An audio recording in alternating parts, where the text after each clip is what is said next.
السلام عليكم ورحمة الله وبركاته. الحمد لله وبه نستعين. أشهد أن لا إله إلا الله وحده لا شريك له، وأشهد أن سيدنا محمدا عبده ورسوله، ونصلي ونسلم على هذا النبي الكريم سيد المرسلين وعلى آله وصحبه أجمعين. أما بعد، أيها المؤمنون اتقوا الله، أوصيكم وإياي بتقوى الله، فقد فاز المتقون. Muslimin dan muslimat, mudah-mudahan dirahmati Allah Subhanahu wa taala. Kita menggunakan Bahrul Mazi jilid 18. Jilid 17. Jilid 17 muka surat 218. Muka surat 218. Kita masuk satu bab, kata dia ma jaa fi man akala halalan wa dakhala al-jannah. Bab ma jaa fi man akala halalan dakhala al-jannah. Itu bab yang datang pada menyatakan hadis yang menyebutkan orang yang makan halal itu masuk syurga ya. Ini satu tajuk yang jangan ambil ringan. Dia kata makan benda halal janji dia syurga. Benda halal ni banyak cerita. Satu, rezeki halal maksudnya makan benda tu benda halal. Kita makan nasi halal. Maksudnya jangan makan benda haram. Jangan piduk makan daging khinzir dan sebagainya, itu haram. Itu satu. Yang kedua, makan benda halal ni maksudnya makan nasi yang dibeli dengan duit halal. Itu satu. Pasal nasi kadang-kadang boleh jadi rezeki haram. Pasal apa? Pasal nasi yang halal dibeli dengan duit rasuah misalnya, maka nasi sudah jadi haram. Itu dua. Jadi dia nak bagi tahu dekat kita, kalau kita pastikan diri kita ni akala halalan, makan benda halal. Halal dalam maksud kata makanan tu memang halal, satu. Yang kedua, makanan itu dibeli dengan duit halal. Dakhalal jannah. Dia kata syurga boleh jadi hak kita. Ketahuilah saudaraku, makan halal itu ialah memasukkan ia akan tuannya ke dalam syurga. Kalau kita daripada reti-reti, daripada kenai-kenai tangan kanan, tangan kiri, atas dunia ni kita jaga makanan kita, makan benda halal. Tuhan tak ada janji lain dah nak boleh bagi ke kita, melainkan syurga sahaja Tuhan boleh bagi ke kita. Kerana halal itu disuruh Tuhan dan disukai olehnya. Tuhan suka benda halal. Tuhan tak suka benda-benda yang kelang kabut, yang boleh nak membawa kepada rosak darah daging dan sebagainya. Tuhan tak suka. Tuhan suka benda halal. Maka tiap-tiap rezeki yang dituntut dan dicari dan dapat dengan jalan yang diharuskan oleh syarak, maka ialah rezeki halal. Apa juga benda yang mai kat kita, benda halal yang mai kat kita, yang benda tu mai dengan jalan halal, Allah mahu orang macam ni. Benda tu benda halal, mai pun dengan jalan halal. Tuhan suka orang yang mengutamakan benda ni. Dan menuntut rezeki yang halal itu disuruh oleh syarak kita, serta diberi takut daripada menuntut rezeki dengan jalan haram. Dan agama peringat kita sangat-sangat, rezeki haram jangan teringin nak ambil. Tuan-tuan, risuah ni ada di mana-mana lah ni. Risuah ni ada di mana-mana lah ni. Tak semestinya di jabatan-jabatan tertentu sahaja, di mana-mana boleh ada risuah lah ni. Maka jangan dekati benda-benda yang seumpama ini. Bermula dalil yang menunjukkan atas orang makan halal itu masuk syurga ialah hadis yang dikeluarkan oleh Imam At-Tirmizi. Kata dia an Abi Sa'id Al-Khudri radhiyallahu anhu qala Rasulullah sallallahu alaihi wasallam, man akala tayyiban wa amila fi sunnah wa amina an-nasu bawa'iqah dakhala al-jannah.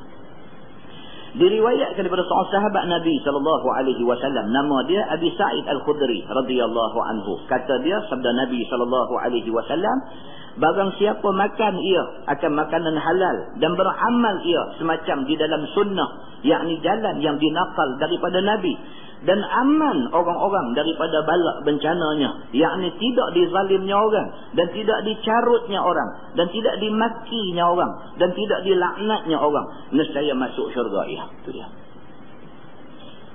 Nabi SAW sebut mudah saja dalam hadis tu. Yang pertama, Nabi kata man akala tayyiban, siapa makan benda-benda baik, benda-benda halal. Satu. Wa amila fi sunnah, dan barang siapa yang beramal dengan sunnah,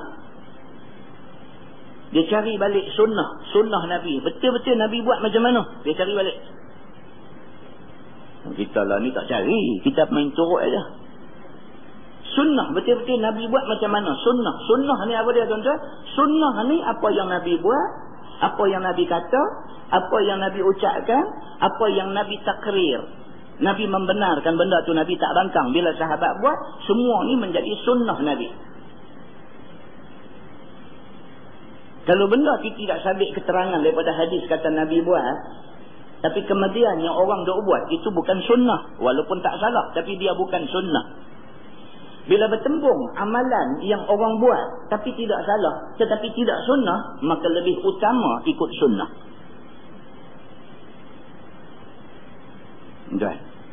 Contoh kita kata, Nabi dengan anak-anak dia. Apa sunnah Nabi dengan anak-anak dia? Anak-anak bila jumpa Nabi, pegang tangan Nabi, cium tangan Nabi. Nabi pegang anak dia, Nabi cium dahi anak dia. Itu sunnah. Sunnah Nabi-nya begitu. Keterangan dalam hadisnya begitu. Anak-anak Nabi bila mai jumpa Nabi, pegang tangan Nabi, cium tangan Nabi. Nabi pula pegang anak dia, dia cium atas dahi anak dia. Cium dahi anak itu sunnah. Kita tak menatang. Kita tak menatang. Kalau kita buat macam tu dengan ingat kata nak ikut sunnah, dapat pahala. Dan sudah tentu ada keberkatan dia. Nabi SAW bila sembahyang, bila dia sujud. Ini sunnah, nak cerita kita semua pun duduk sembahyang. Nabi SAW bila sembahyang, bila dia sujud. Bila Nabi sujud, kaki Nabi dirapatkan. Tapak kaki Nabi dirapatkan. Itu sunnah. Kita hari ni kalau kita sembahyang, kita sujud, kaki kita duduk buka lagu tu, tak salah. Tetapi tidak ikut sunnah. Tak salah, sembahyang sah juga. Pasal apa? Pasal sujud ni ala a'dha'i sab'ah. Dia kata syarat dia mesti di atas anggota yang 7. Dari 2 tapak tangan, 2 lutut dan 2 ujung kaki. Sujudlah macam mana pun, sujud di atas 7 anggota, maka itu sudah sah. Tapi bila kita teliti, kita buka hadis, baca tengok Nabi sembahyang, Nabi sujud macam mana? Oh, Nabi bila sujud, tapak kaki dia dirapatkan. Maka kalau kita sujud, kita rapatkan tapak kaki dengan niat littiba'i sunnah, dengan niat kata aku ikut sunnah kerana Nabi sujud macam ni, dapat pahala kerana ikut sunnah. Muslimin dan muslimat yang dirahmati Allah sekalian, itu dia. Jadi dia beritahu dekat kita di sini, dia beritahu dekat kita, Nabi SAW kata, man akala tayyiban, barang siapa yang makan benda-benda baik, maksudnya benda-benda halal, wa amila fi sunnah, dan dia bila nak buat amal, dia nak pastikan dia ikut sunnah. Wa aminan nasu bawa'iqah, dan dia selama hidup dia pastikan diri dia ni tak memudaratkan orang lain. Cakap dia tidak menyakitkan hati orang, cakap dia tidak memfitnah orang, cakap dia tidak memaki orang, cakap dia tidak mencarut pada orang, cakap dia tidak mengaibkan orang, cakap dia pastikan semua benda ni. Dia pastikan tangan dia tak pernah hidup pukul orang tak ada sebab. Dia jaga semua benda-benda yang macam ni. Dakhalal jannah. Nabi kata dia tentu dapat syurga. Muslimin dan muslimat yang dirahmati Allah sekalian, yakni tidak dizalimnya orang, tidak dicarutnya orang, tidak dimakinya orang, tidak dilaknatnya orang, nescaya masuk syurga dia. Nabi kata begitu.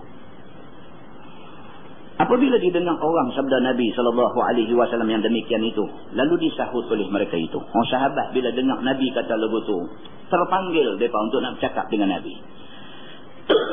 Apa tuan-tuan? Nabi kata siapa buat benda ni, siapa buat dakhalal jannah, masuk syurga. Sahabat terus rasa terangsang, terasa mereka ni telah dimotivate oleh Nabi. Timbul semangat mereka. Faqala rajul, ya Rasulullah, inna hadzal yawm fil nasi lakathir. Qala Nabi sallallahu alaihi wasallam, wa sayakunu fi quruni ba'di. Maka kata seorang laki-laki, ya Rasulullah, bahawasanya segala yang Tuhan hamba kata tu pada hari ini, yakni dalam masa Tuhan hamba berkata ini, banyak orang, banyak adanya pada orang. Sahabat Nabi kata dekat Nabi, dia kata, ya Rasulullah, apa yang kamu kata tadi? Kamu pesan supaya makan benda halal, kamu pesan supaya ikut sunnah, kamu pesan supaya tidak zalim orang, kamu pesan supaya jaga anggota badan, lidah dan sebagainya, jangan duk maki orang dan sebagainya. Apa hak kamu kata tadi? La ni ada. Dia berkata, pasal apa? Pasal Nabi ada, pengawal duk ada, Nabi duk ada. Jadi sahabat-sahabat ni hari-hari tengok Nabi nak buat jahat ni payah lah. Macam anak-anak kita lah tuan-tuan. Kita duk ada, bagus kan? Jauh pada kita, dia pergi pukul orang tak pasal-pasal. Pergi koyak minyak motor depan rumah orang, orang keluar larang, pergi dabuh kawan tu tak pasal saja. Anak siapa? Anak kita. Bukan anak Cina, bukan anak India, anak orang Melayu kita. Dia pergi buat benda bagi orang sakit hati. Tuan-tuan, kita duduklah rumah, orang main duduk rem minyak motor depan rumah kita, kita rasa macam mana? Alhamdulillah ada anak-anak muda macam ni lah ni. Rasa begitu?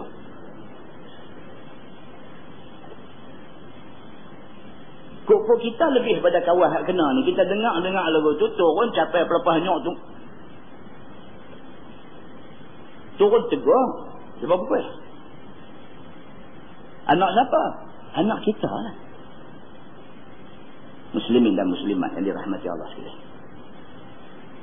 Sahabat-sahabat Nabi, bila Nabi kata man akala tayyiban wa amila fi sunnah wa aminan nasu bawa'iqah, Nabi kata siapa makan benda halal, siapa ikut sunnah, siapa yang jaga diri dia, tidak zalim orang, tidak buat benda tak elok dekat orang, dakhalal jannah. Nabi kata tentu masuk syurga. Sahabat terus kata dekat Nabi, ya Rasulullah, hak kamu sebut tadi tu, la ni memang ada. Yakni semua orang pada zaman Nabi itu makan halal dan beramal sebagaimana sunnah Nabi, dan tidak bercaci-caci di antara sahabat Nabi, dan tidak berberi-beri mudarat di antara mereka.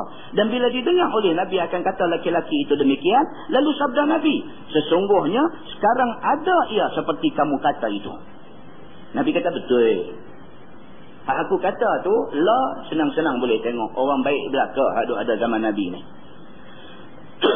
Tetapi Nabi kata nanti lagi akan jadi ia di dalam kurun kemudian daripada aku. Nabi kata tunggu saat aku tak ada esok, hampa akan tengok benda-benda ni.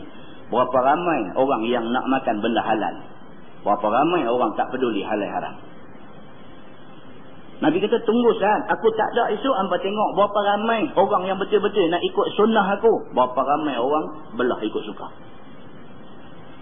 Nabi kata tak apa, aku doa adalah ni. Hampa tengok semua orang pelihara lidah, pelihara tangan, pelihara daripada buat zalim, buat naya, buat susah ke orang. Tapi tengok lepas aku tak ada esok, berapa orang boleh jaga, berapa orang yang hari-hari bangkit duk maki hamun dan sebagainya kepada saudara sama seagama. Maka apabila aku dan setengah daripada sahabatku mati, Nabi kata maka orang-orang pun banyak makan benda haram.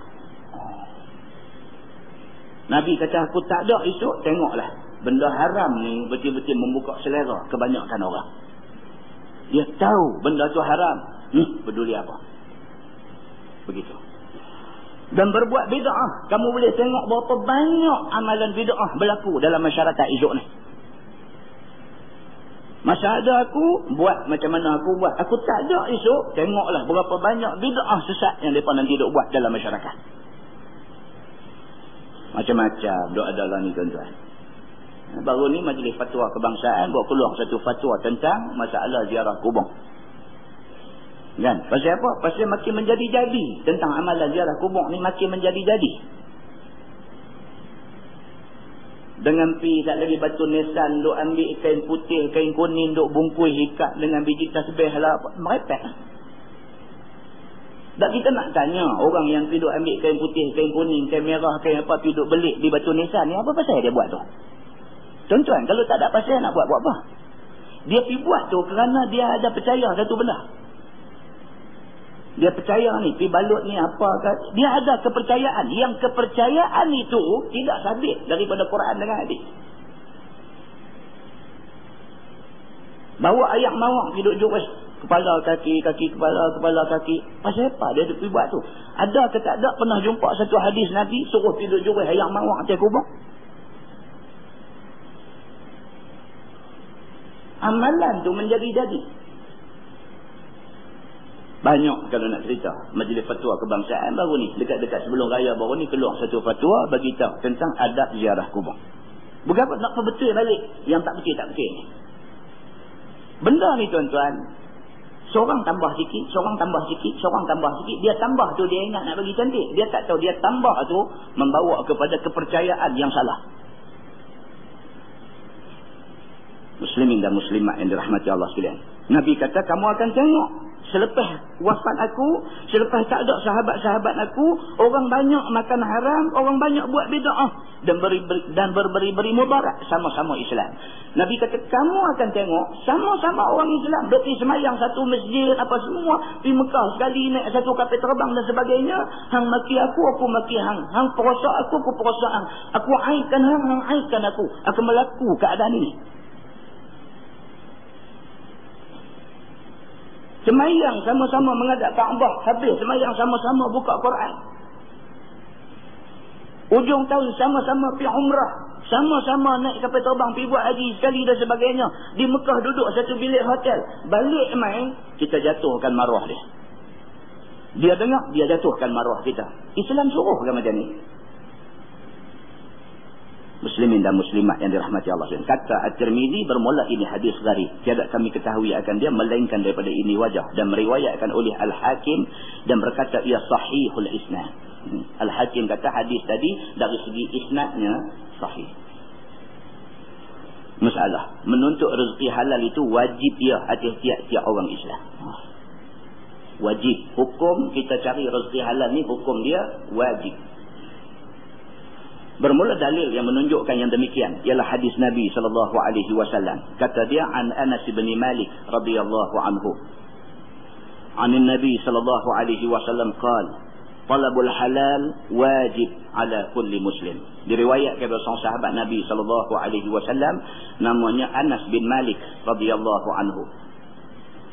Daripada Nabi SAW, sabda Nabi bermula menuntut rezeki yang halal itu wajib atas tiap-tiap orang Islam. Wajib kita kena cari rezeki halal, wajib.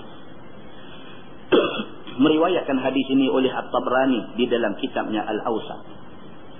Masalah menuntut rezeki yang halal itu wajib ya. Lagi sekali dia nak beritahu, yakni kemudian daripada menunaikan sembahyang fardu. Punya beratnya tuntutan cari rezeki halal ni. Tuntutan ini selepas kita wajib menunaikan sembahyang fardu 5 waktu, yang berikutnya ialah cari rezeki halal. Begitu. Dengan dalil hadis kata dia an Abdullah bin Mas'ud radhiyallahu anhu anna an-nabiy sallallahu alaihi wasallam qala talabul halal faridatun ba'dal faridah.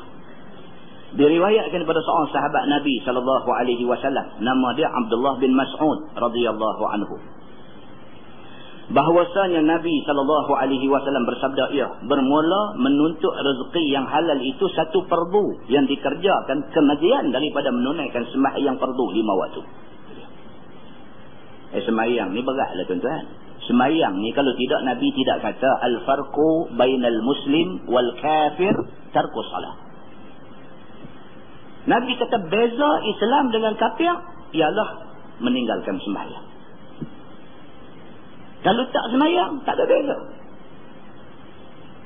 Tengok rambut dia ni ada rambut, dia ni ada rambut, pakai dia ni pakai, dia ni pakai, dia ni baju kemeja, dia ni baju kemeja, dia ni seluar panjang, dia ni seluar panjang. Tak ada beza orang Islam dengan orang kafir. Beza dia apa dia? Bila mai waktu semayang, orang Islam semayang. Orang kafir sampai habis waktu tak semayang. Itu beza. Maka semayang ni penting kerana dia boleh membezakan antara Islam dengan kafir. Semayang yang penting itu diikuti selepas daripada dia tuntutan menuntut rezeki halal. Maknanya tuntutan menuntut rezeki halal cukup penting. Maka dia diletak nombor 2 selepas daripada sembahyang fardu yang penting itu. Begitu. Meriwayatkan hadis ini oleh At-Tabrani dan Al-Baihaqi. Masalah dia kata makan dan memakai daripada usaha halal itu kesedapan yang dikurniakan Allah dalam dunia ni. Bukan sahaja makan, pakaian juga mesti daripada sumber halal. Maka serta tidak mendatangkan suatu mudarat di akhirat. Kalau kita jaga benda ni, akhirat esok kita tak susah. Kita makan benda halal, hak kita duk beli pakaian, buat pakai ni pun dibeli daripada duit yang halal. Kalau kita jaga sampai macam tu, akhirat esok kita tak susah. Begitu. Maka jikalau diberi-berikan dan disedekahkan barang yang lebih daripada guna diri sendiri, dapat pahala pula. Bahkan kalau sekiranya benda ni lebihan daripada hak kita guna, hak lebihan tu kita bagi ke orang pun dapat pahala. Hak paling baik ni benda hak paling kita sayang tu kita bagi ke orang, itu paling baik.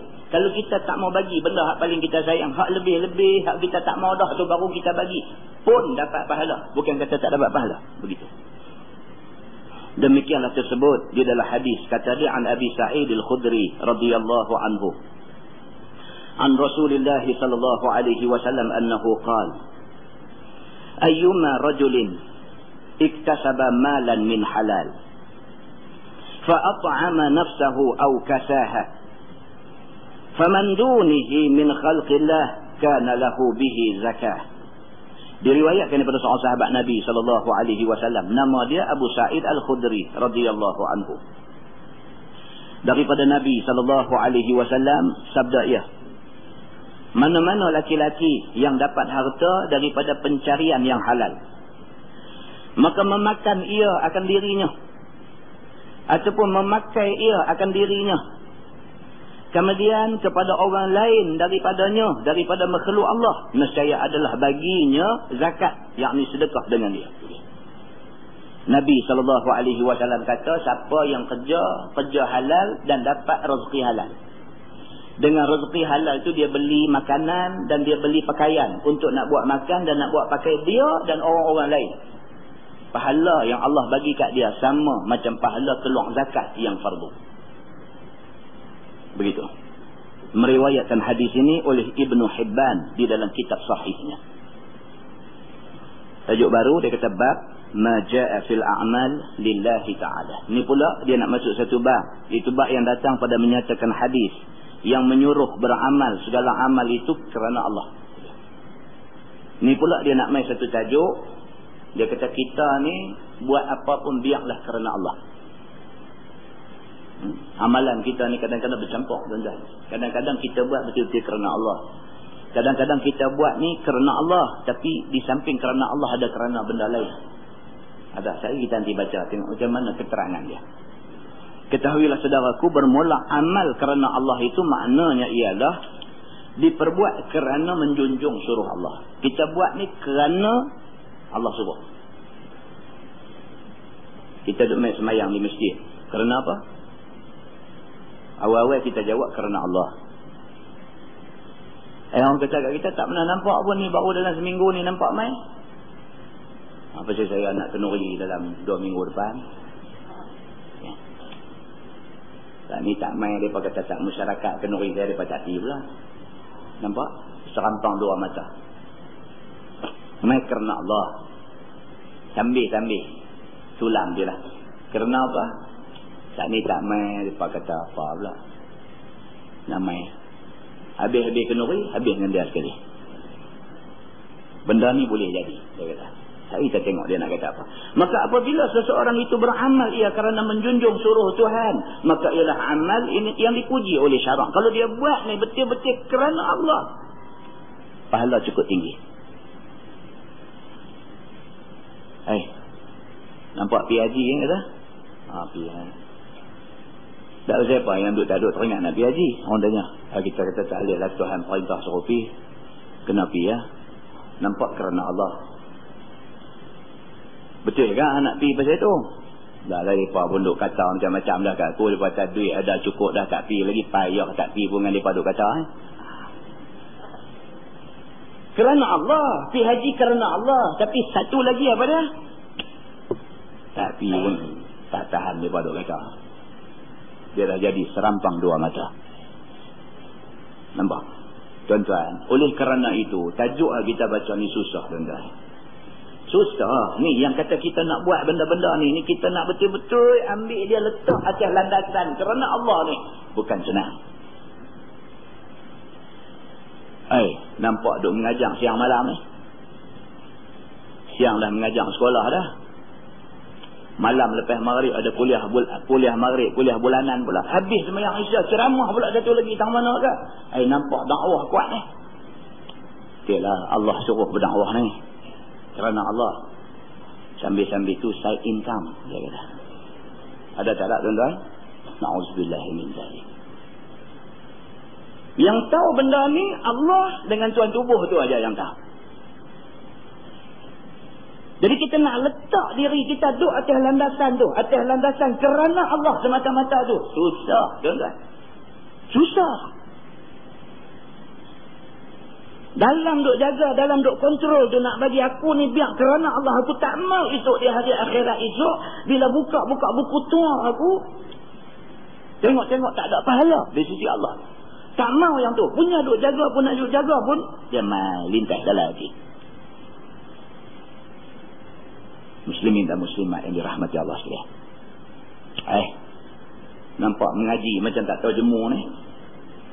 Dah mengaji dah dapat ijazah bachelor dah, nampak pergi sambung buat masters pula. Dah buat masters dah nampak lagu pergi register nak buat PhD pula. Yang duk perlu mengaji sampai sangat-sangat ni pasal apa? Dia kata kerana Allah. Talabul ilmi faridatun ala kulli muslim. Baca hadis sekali, menuntut ilmu ni fardu ke atas orang Islam. Dia kata, aku kerana tu aku mengaji. Betul ke mengaji kan? Dah lala ni kalau tak ada doktor pun nampak tak apa kemas. Dia ada juga. Dia telah main masuk tu. Tuan-tuan, kita manusia. Kita manusia. Yang kata manusia ni Nabi kata apa? Inna syaitana yajri min ibni Adam majrad dam. Yang kata manusia ni Nabi kata apa? Syaitan duk berjalan dalam darah, dalam badan dia ni pada jalanan darah dia. Lagu mana punya jaga, lagu mana punya kontrol, macam mana sekalipun dia duk ada dalam badan kita. Dia kena. Maknanya apa tuan-tuan? Maknanya tajuk fil a'mali lillah ni amal kerana Allah ini tajuk yang heavy. Berat untuk nak diamalkan oleh siapa-siapa juga. Muslimin dan muslimat yang dirahmati Allah sekalian. Dia kata bermula dalil yang menunjukkan atas terpujinya itu ialah hadis yang dikeluarkan oleh Imam At-Tirmizi. Kata dia an Muaz bin Anas Al-Juhani أن رسول الله صلى الله عليه وسلم قال من أعطى لله ومنع لله وأحب لله وأبغض لله وأنكح لله فقد استكمل إيمانه. Diriwayatkan daripada seorang sahabat Nabi sallallahu alaihi wasallam. Nama dia Muaz bin Anas Al-Juhani radhiyallahu anhu. Bahwasanya Nabi SAW bersabda barang siapa memberi sedekah ataupun memberi hadiah ataupun memberi hebah kerana Allah, dan barang siapa yang menahan ia daripada bersedekah dan sebagainya kerana Allah, dan barang siapa yang kasih ia akan saudaranya sama Islam kerana Allah. Nabi kata man a'ta lillah, siapa yang bagi satu-satu benda kerana Allah.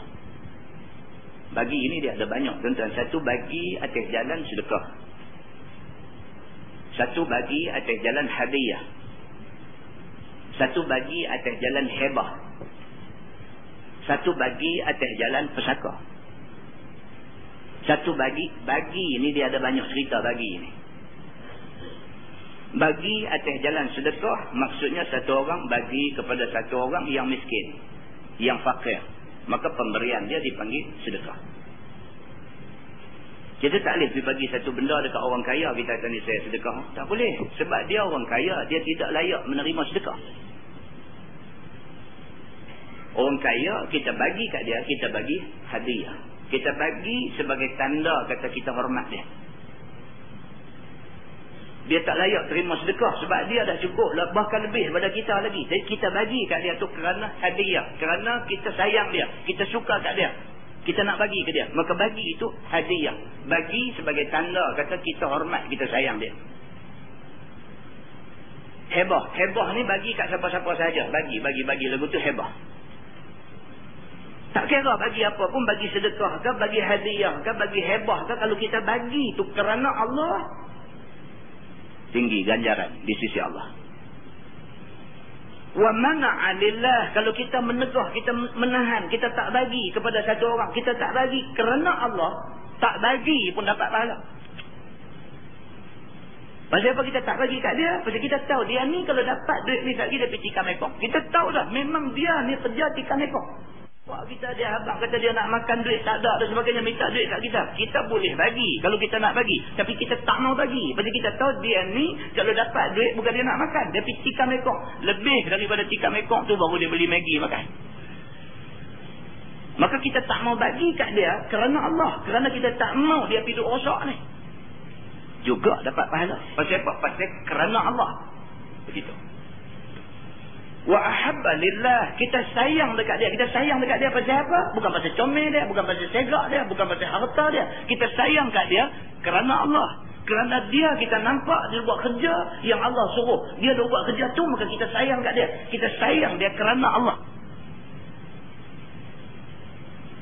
Nabi kata, wa abghadha lillah, dan kamu benci dia kerana Allah. Kita benci dia pasal apa? Kita benci dia kerana dia ni kita dah nasihat berapa kali dah suruh berhenti minum arak. Dia tak boleh juga nak berhenti minum arak. Kita tak mau dah kawan dengan dia kerana kita dah nasihat dia lebih daripada sepatutnya. Dia tak boleh nak berhenti juga. Pertama dah kawan dengan hang. Kita tak kawan dengan dia kerana Allah. Mudah-mudahan kerana kita tak kawan dekat dia, dengan dia, dia rasa dia tak ada kawan. Kot-kot itu boleh menginsafkan dia. Kalau kita buat semua benda ni kerana Allah, dia kata maka sesungguhnya telah menyempurnakan dia akan iman dia. Dan tengok, kita hari ni macam mana? Hadis ni senang aja, nampak mudah aja, nampak simple. Kita hari ni macam mana? Kita marah kat satu orang macam apa? Kita marah kat satu orang, kita marah kat adik kita sendiri. Kita marah kat abang kita sendiri. Kita marah dekat adik kita, kat abang kita ni, marah sampai raya tak pergi rumah dia apa semua ni. Pasal apa? Pasal apa? Oh, pasal nampak hari tu mak bagi rantai labuh kat dia. Kita marah kat dia, tak tahu pasal apa, raya tak pergi apa semua, tak pergi, tak tahu pasal apa. Cek balik. Oh, pasal apa? Pasal mata kita sudah ternampak rantai labuh mak sudah pergi tangan dia. Marah dia pasal apa? Hang pandai pergi duk jack untuk tu, rantai pound tu dapat kan. Kerana tu pun tak pergi rumah. Syarak tak mau kalau marah kerana tu. Kita marah pasal apa? Pasal rumah dia, rumah kita sempadan tu duk berebut. Dabuh dah batu sempadan, takat tu tanah dia balik sini, tanah kita. Tapi dia rumah tanam pokok serai dia atas tanah kita. Kerana tu kita marah kat dia, bakit pukul 3 pagi pergi duk jurih ayam kan. Bagi mempuih pokok serai dia. Pukul 3 pagi, susah payah bagi, bukan nak semayang tahajud, pergi duk jerang ayam, duk jurih pokok serai kawan tu. Hamba Allah ni dia tak buat ni pokok ni baja berambuh elok dah. Syekh Qiyamul Lail ni mai duk jurih. Qiyam tu makna dia bangun. Qiyamul Lail bangun malam, dia bangun malam tapi pergi jurih pokok serai kawan. Kalau kerana tu pergi duk jadi marah, syarak tak mau. Ni yang agama nak beritahu kat kita. Dia kata masalah memberi kerana Allah, yakni bersedekah dengan sebab junjung suruh Allah. Bukannya kerana nak menunjukkan diri kita suka menderma. Kita bagi bukan tujuan nak orang kata kita satu orang yang generous, satu orang yang pemurah. Bukan tujuan tu. Kita bagi ni kerana Allah. Kadang-kadang kita bagi, kita ada show, kita tunjuk kata kita bagi. Tujuan apa? Pasal nak merangsang orang lain suruh bagi sama.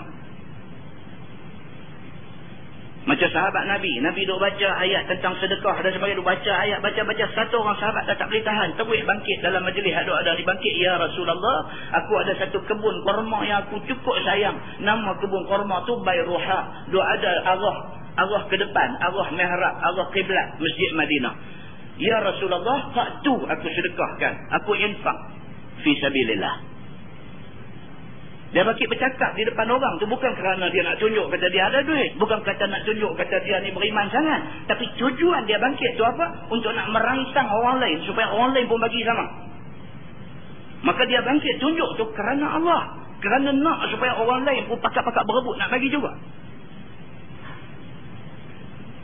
Muslimin dan muslimat yang dirahmati Allah sekalian. Dan bukannya kerana nak minta puji pada orang. Ataupun bukan kerana nak berlawan. Siapa berani buang duit. Bukan kerana nak tunjuk dia ni bagi 5, aku bagi RM5,000. Lebih RM1. Dia ni bagi 10, aku bagi RM10,000. Duk pergi potong RM1 lagu tu. Bukan tujuan kerana nak lawan. Kata dia ada harta. Kau tu bagi RM10,000. Dia terus bagi RM100,000. Habis. Terak habis semua orang. Kalau itu tujuan dia, tak dapat pahala di sisi Allah. Bahkan diperbuat bersedekah itu kerana disuruh Allah. Maka biarlah orang yang ada harta itu bersedekah dan tolong orang yang berhajat. Mudah-mudahan amal baiknya itu serta dengan niat baiknya itu ada datang rahmat Tuhan kepada dia. Itu dia. Tuan pernah dengar hadis saya pernah baca di masjid ni. Cerita sahabat yang malam-malam bangkit hidup bagi sedekah ni. Silap hari bulan pergi bagi tangan penzina. Silap hari bulan pergi bagi tangan orang kaya. Silap hari bulan pergi sedekah pergi bagi tangan apa lagi? Orang berzina, orang kaya dengan pencuri. Hadis sahih riwayat Imam Muslim. Tiap-tiap kali dia bagi tersilap. Dia bagi, esok orang duk sembang. Kata apalah dia ni? Kalau sungguh ada duit pun yang pergi bagi dekat penzina tu buat apa? Mana dia nak kenal? Kawan ni penzina ke apakah dia nampak macam susah dia bagi. Esok bagi pula lusa. Cerah-cerah esok orang sembang pula kata apalah dia ni. Kalau ada duit pun janganlah pergi bagi kat pencuri. Bagi pula dia kata apalah dia ni. Kalau ada duit pun dia pergi bagi kat orang kaya. Berapa orang miskin berkenjah duk ada. Silap saja. 3 malam keluar pergi bagi, 3 malam salah sasaran. Yang akhirnya diberitahu kepada dia. Allah Subhanahu Wa Taala bagi tahu dekat dia, hang bagi ni tak silap. Bagi dekat penzina ni tak silap. Tuhan kata mudah-mudahan penzina yang terima duit ni dia rasa insaf dan dia berhenti daripada berzina. Tuan-tuan, dia pelacur, penzina. Orang semua kenal ni muka pelacur.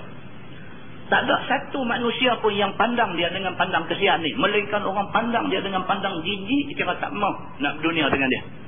Tiba-tiba mai satu orang pergi bagi duit kat dia. Dia rasa itulah pertama kali dalam hidup dia dihargai oleh manusia.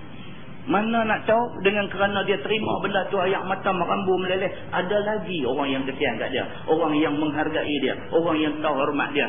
Dia kata aku nak berhenti dah buat benda tak elok ni. Mana nak tahu tuan-tuan?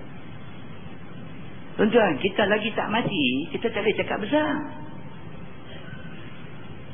Lagi satu orang tu tak mati. Kita tak boleh kata dekat dia laknatullah alaih. Tak boleh. Kita tak tahu lagi sebelum mati apa nak jadi ke dia. Satu orang duk hidup lah ni. Walaupun 1-2 hari ni nampak dia jahat. Nampak dia ahli maksiat. Nampak dia macam derhaka Tuhan. Nampak dia macam tu. Bolehkah kita sebut nama dia? Kita sambung dengan kata laknatullah alaih. Bolehkah? Tak boleh. Agama tak bagi kata macam tu. Siapa tahu apa nak jadi kat dia. Entahkah malam ni dia tidur mimpi apakah. Bangkit-bangkit pagi esok. Satu macamnya kesedaran ada kat dia. Tiba-tiba dia terus nak berubah jadi orang baik. Tiba-tiba dia jadi lebih baik daripada kita. Nabi SAW pernah dalam satu kabilah, dalam satu rombongan nak pergi ke mana ke, satu orang sahabat duk naik himar. Himar dia duk buat tak mau jalan. Dia duk sepak himar tu, dia duk sepak himar tu, dia duk sepak himar tu tak mau jalan. Dia maki himar tu. Dia kata laknat Allah ke atas kamu. Dia kata dekat himar. Nabi dengar. Nabi berhenti tu. Nabi suruh dia turun, Nabi suruh dia jalan kaki. Dia duk heran pasal apa? Nabi kata apa juga makhluk Allah yang dilaknat, maka siapa pun tak boleh nak kawan dengan dia.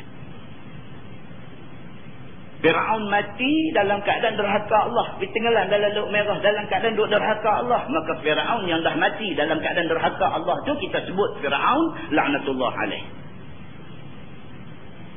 Hak tak mati lagi ada bergerak berjalan sana sini, boleh duk makan minum bercakap sana sini ni, walaupun nampak dia jahat tak boleh sampai peringkat nak kata laknatullah alaih, tak boleh lagi. Jahat-jahat, kita tak kata baik apa yang dia buat, tapi tak boleh sumpah dia dengan sumpah laknat ni, tak boleh. Tuan-tuan bayangkan suami isteri pun, kalau sekiranya suami satu hari tuduh isteri dia berzina, dia kena melalui satu proses dalam agama kita. Dia panggil proses li'an. Li'an tu ambil daripada perkataan la'ana, daripada perkataan laknat. Dia kata betul, dia kata isteri aku berzina, aku tengok sendiri dan sebagainya. Betul, dia kata 4 kali, kelima dia kata kalau sekiranya aku bohong, dia kata laknat Allah kena ke atas aku. Ini bukan sumpah main-main. Muslimin dan muslimat yang dirahmati Allah sekalian. Maka orang yang buat benda baik yang disebut oleh Nabi SAW ni, dia kata mudah-mudahan rahmat Tuhan turun dekat dia dan jauh dia daripada balak Tuhan. Masalah menahan kerana Allah ni, dia tak mau bagi pertolongan kepada satu orang kerana Allah, dia tak bagi. Yang ni tidak memberi sedekah itu kerana menjunjung suruh Allah, seperti datang seorang yang minta sedekah cukup dengan keras dan busuk-busuk cakap yang dikeluarkannya, maka tidak diberi sedekah kepadanya supaya dapat pengajaran dia. Misalan, dia bawa contoh jadi, mai satu orang nak minta sedekah, nak minta derma dekat kita, lepas tu mai duk buat cakap besar, cakap tak elok depan kita. Dia mai depan rumah kita, Assalamualaikum, kita pun Waalaikumsalam, keluar pergi salam dengan dia apa lagu-lagu ni. Kita pergi sudah kata kat dia, kita kata ni mai daripada mana? Dia habaq mai daripada tempat sekian-sekian. Oh, kita kata hak ni saya minta maaf lah, saya bagi 5 kali lah. Dia kata, ni tempat ni duk mai minta derma di rumah saya ni 5 kali dah, saya dah bagi 5 kali dah, saya ingat cukup lah 5 kali dah saya bagi. Bila kata lagu tu, ni kawan hak mai minta derma ni dandan mulut jadi busuk. Rumah besar, dia kata kereta elok, dia duk mai lagu tu pula dengan tangan duk tunjuk-tunjuk, sikit lagi nak masuk lubang hidung kita. Dia pergi buat cakap busuk lagu tu. Apa rumah besar beli kereta elok nak bagi RM1, RM2 pun kira dia. Kita cakap elok kat dia. Kita abang kata 5 kali dah orang main ni. Saya pun bagi pun boleh tahan lah. Saya bagi ni. Bukan bagi RM1, RM2. Saya pun bagi boleh tahan lah. Dia minta kat orang lain pula lah. Saya nak beritahu ni kawasan ni dah main belakang dah. Pergi ke belah lain pula. Kita cakap elok kat dia. Dia pergi balas kita lagu tu. Kita kata tak apa. Kalau lagu tu memang tak bagi yang zong lah ini. Kita tak bagi itu pasal apa? Dengan tujuan supaya dia dapat pengajaran. Dia ni marah ni. Lain kali aku pergi minta ke orang lain, tak boleh dia buat cakap lagu ni. Mudah-mudahan lagu tu. Pengajaran tu, nak bagi pengajaran dekat dia tu. Kadang-kadang pengajaran dia kena tahan baru dia tu dapat pengajaran. Anak kita, kita bagi duit kat dia pergi mengaji apa di mana, ke sekolah mana jauh daripada rumah dan sebagainya. Bagi RM20 seminggu Ustaz, dia habis. Lalu duduk telefon minta lagi bagi RM50 seminggu. Duduk habis juga. Mau 100 seminggu. Kita kata dah. Ayah bagi 100 ni abang setahun. Kita kata ayah. Allah. Bila duit tak main, macam tu dia tahu susah. Telefon kat kita ada buat tak mau angkat. Telefon kat mak dia pula. Telefon kat mak dia main abang kita dengan mak dia sekali kita terapi sekali. Bila dia duk main duit tak ada susah ni, dia pun mak dia kata hampir jumpa ayah minta maaf balik ke ayah. Wah ni pengajaran dapat kat dia. Kerana kita tahan duit tu, pengajaran dekat dia. Dia main kat kita, ayah minta maaf lah apa. Saya mengaku saya boreh lah itu lah apa betul ni. Dan kita pun keluar duit pergi balik.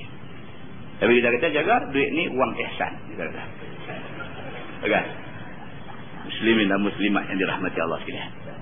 Pengajaran tu dia kata nak bagi pengajaran, bagi kena tempat lah kalau nak bagi pengajaran gitu. Ataupun seperti orang yang tak judi minta sedekah, apabila diberi sedekah kepadanya nescaya dijudikannya. Kita tahu dah dia ni kaki judi, bagi banyak mana pun habis. Orang kaki judi ni, kaki judi, kaki minum, bagi duit banyak mana pun habis, tak usah bagi begitu. Ataupun dia ni satu orang kaki minum arak, ataupun kaki berzina, ataupun diperbuatnya apa maksiat, maka tidak diberi sedekah kepadanya, supaya ia tidak memperbuat judi atau minum arak atau berzina ataupun berbuat maksiat.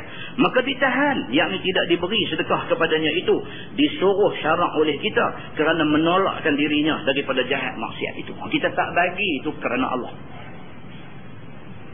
Kita bagi, kita tahu dia nak melingkup, maka kita tak bagi itu kerana Allah. Masalah dia kata kasih akan saudara Islam itu kerana Allah, yakni kerana menjunjung suruh Allah. Apabila adalah saudara itu kasihkan Allah, yakni berjalan sebagaimana yang disuruhkan Allah, maka kasih engkau akan dia itu kerana baiknya dan kerana berjalan dia sebagaimana hukum Allah dan Rasulnya.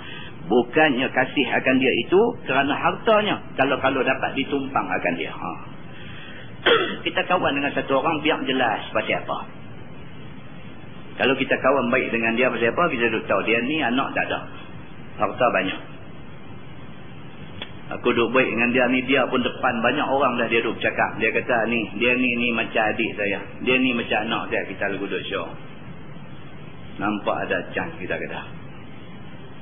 Dia ni kalau padam, duit dia harus main kat aku. Kalau tak main semua dia bagi, tupu pun jadilah, kata. Kalau itu niat kita berkawan dengan dia, tak dapat pahala kita. Tapi kalau kita berkawan dengan dia, pasal apa? Pasal dia orang baik. Kita menghargai dia. Pasal apa? Pasal dia penyebab Allah bagi hidayah dekat kita. Sebelum kita kenal dia dulu, kita ni semua orang kenal. Sampai orang panggil dekat kita ni nama apa? Abu Mayat. Kasar lah. Abu Mayat. Makna kata tak jadi manusia dah kita ni dulu. Tapi kerana kita kawan dengan dia, dialah duk cakap kat kita, dialah duk bentuk kita, dialah satu orang yang tahan dengan perangai kita dan sebagainya, yang akhirnya dengan kerana dia duk tarik kita, Allah bagi hidayah dekat kita. Sebab musabab hidayah Allah bagi dekat kita kerana dia ni. Kita menghargai dia kerana dialah yang membentuk hidup kita. Kerana tu kita kawan dengan dia. Kita kawan tu kerana Allah. Begitu. Ataupun kasihkan dia kerana bijaknya, atau kerana eloknya, atau kerana dapat pertolongan dan lainnya, maka kasih kerana yang demikian itu ditegah oleh syarak kita. Kita kawan dengan dia pasal benda-benda yang bukan kerana Allah. Pasal dia bijak. Bila kita kawan dengan dia, orang kata kita bijak sekali. Kerana tu syok duk piduk dengan dia. Pasal apa? Kerana dia ni orang segak. Bila kita piduk dekat dia, tempih segak tu main kat kita. Kita pun piduk perasaan segak sekali. Tak mau. Ini sebab-sebab yang macam ni tak mendapat pahala. Masalah benci akan saudara sama-sama Islam itu kerana Allah. Yakni kerana orang itu menyalahi apa yang disuruh Allah. Seperti buat maksiat ia, akan apa maksiat besar dan maksiat kecil. Dan tidak dia mau taubat daripada maksiatnya itu. Kita tak mau dah berkawan dengan dia. Pasal apa? Pasal dia ni nampak duduk dalam maksiat daripada dulu sampai lah, tak tahu sampai bila. Kita nasihat ni sampai tak tahu dah nak kata apa kat dia. Dia tak tunjuk tanda-tanda dia nak berubah. Kita pula duduk nampak duduk jadi bergoyang kerana kawan dengan dia. Kita pula nak pergi ikut dia. Kerana tu kita stop, tak mau kawan dengan dia. Kita tak berkawan dengan dia kerana Allah. Maka benci dan marah kamu akan tabiat buruknya itu. Maka yang demikian itu benci yang dipuji oleh syarak.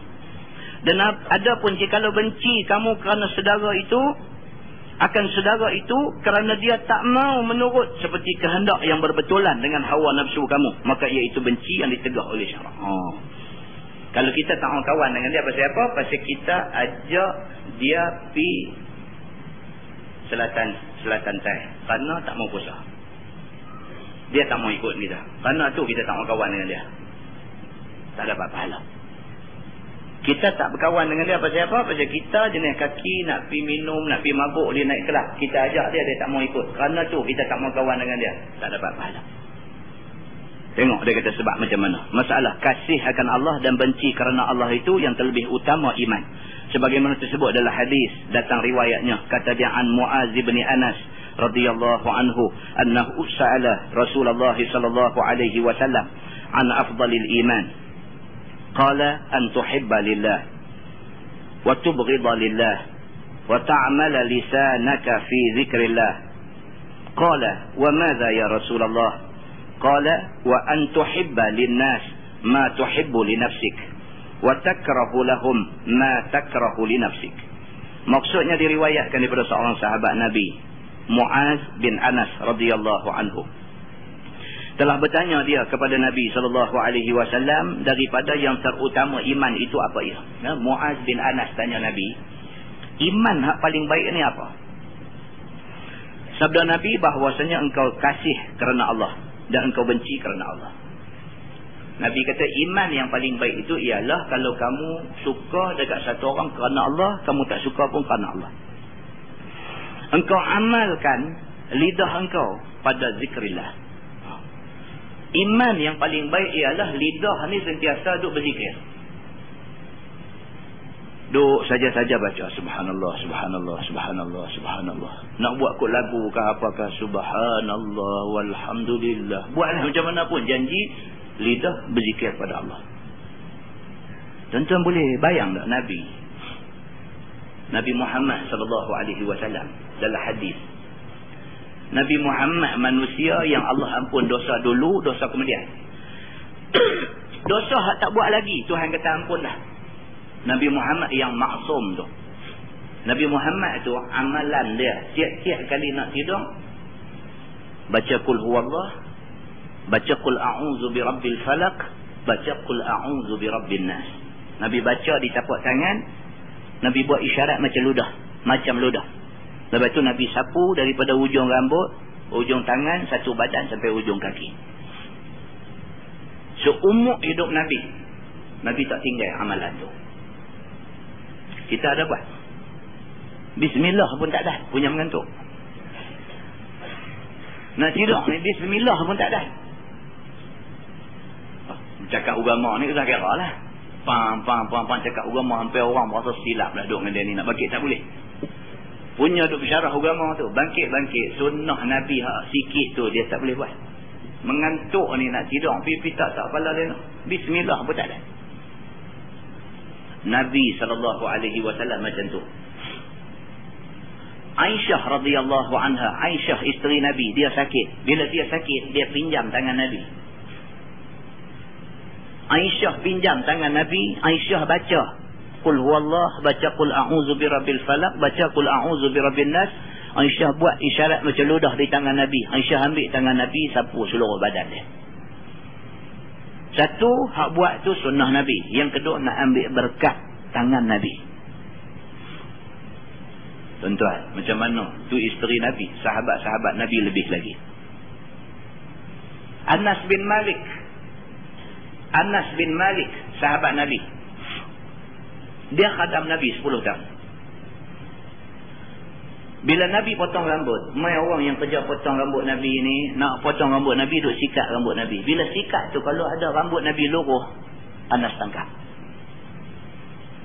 Dalam hadis, tuan-tuan. Nanti satu hari kita baca hadis tu. Tangkap. Rambut Nabi ni kalau luruh, tak jatuh ke bumi. Tangkap. Simpan.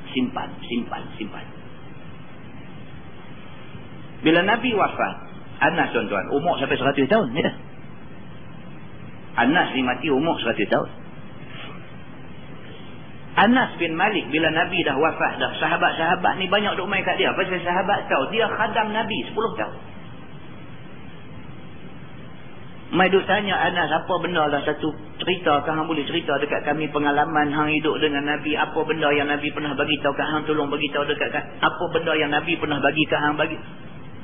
Anas ni tengok hak mana sahabat yang betul-betul dia rasa dia boleh bagi, dia bagi rambut Nabi selai.